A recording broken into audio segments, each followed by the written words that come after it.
성도님들, 인생 살면서 나는 항상 뭐든지 걱정 없이 행복하기만 하다 라는 사람은 세상에 없습니다.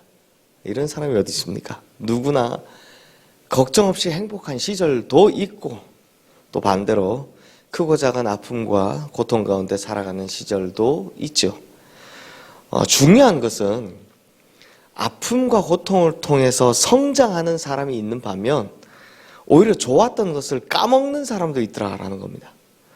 예를 들자면 아픔을 통해서 면역이 생겨서 건강한 몸을 가지는 사람이 있는 반면, 건강한 몸으로 태어났음에도 불구하고 자기 멋대로 살다가 그 좋았던 몸이 다 망가져서 이제 병드는 경우도 있습니다.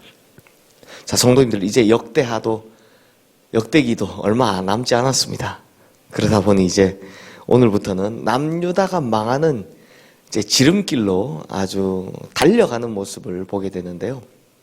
우리 흔히 이제 악셀을 꽉 바른다라고 하죠.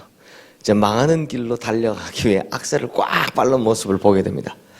오늘 우리가 읽은 본문에 나오는 이 므낫세는 전형적으로 건강한 몸으로 태어났음에도 자기 멋대로 살다가 나라 전체를 병들게 한 왕입니다. 므낫세의 아버지가 누굽니까? 히스기야입니다. 절대 성군이었죠.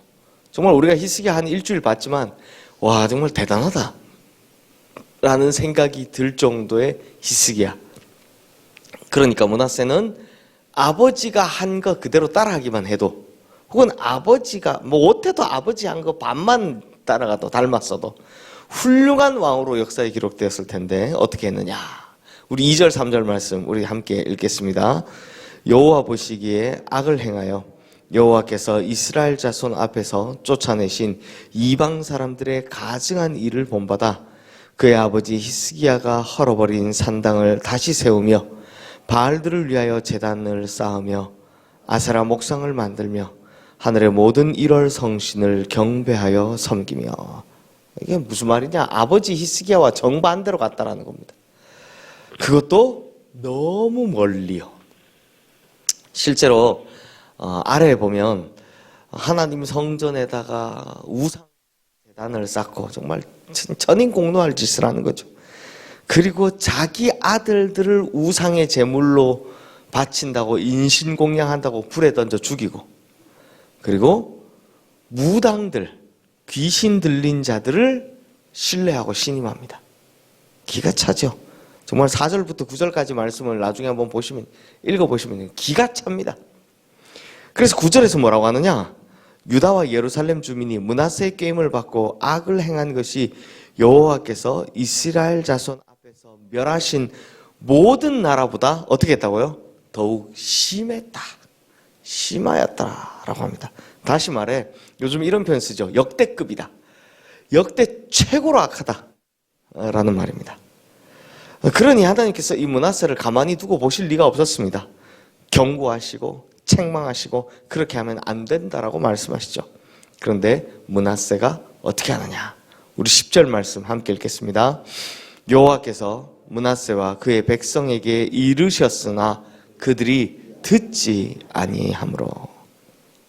우리가 나중에 이사야도 보게 될 텐데, 이사야가 히스기야부터 므낫세까지 쭉 이때 있거든요. 성경에 나오지는 않지만 이제 역사에 보면 므낫세를 통에 넣고 산채로 톱으로 썰어버린 사람이 바로 므낫세였습니다. 대단하죠. 안 듣습니다. 므낫세는 귀등으로도 안 듣습니다. 또한 므낫세에게 동화된 백성들도 이제는 안 듣습니다. 진짜 남유다 역사상 역대 최악의 상황이 된 건데요.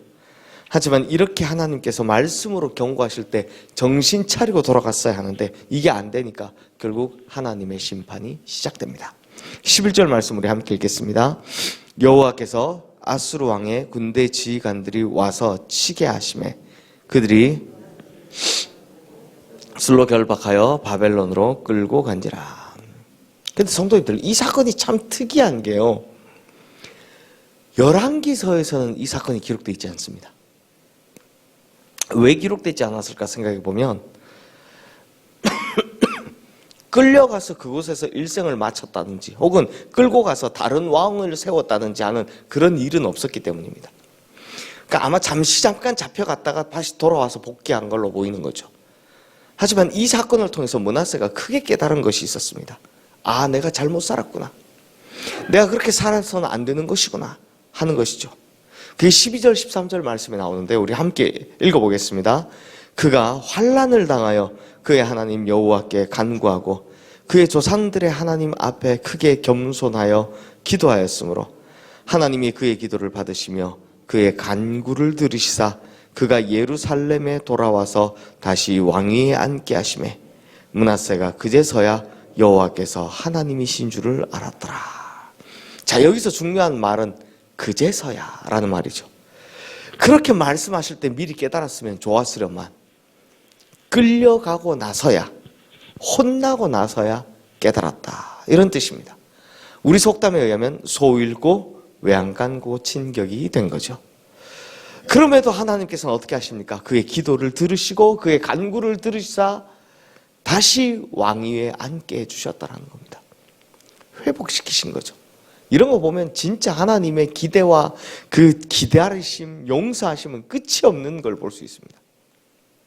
근데 성도님들, 진짜 어리석은 사람이 누군지 아십니까?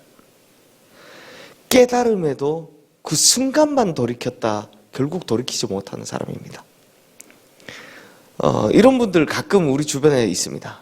담배를 즐기다가 폐암에 걸렸는데 그 고생하다가 겨우 폐암에 나았더니 어떻게 합니까?